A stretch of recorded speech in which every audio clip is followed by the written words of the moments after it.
O versículo de hoje vem de Provérbios 13:3.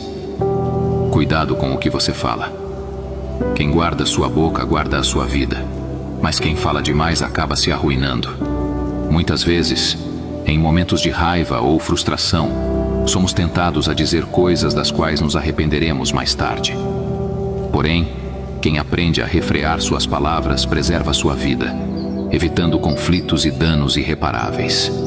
Esse versículo nos convida à reflexão sobre a importância de escolher com cuidado o que falamos. Palavras têm o poder de construir ou destruir, tanto nossa vida quanto a de quem nos cerca. É fácil cair na armadilha de falar impulsivamente, mas essa atitude pode trazer consequências desastrosas. Guardar a boca é também guardar o coração, escolhendo viver em paz e sabedoria. Lembrar-se de que o silêncio, muitas vezes, é a melhor resposta para evitar mágoas e arrependimentos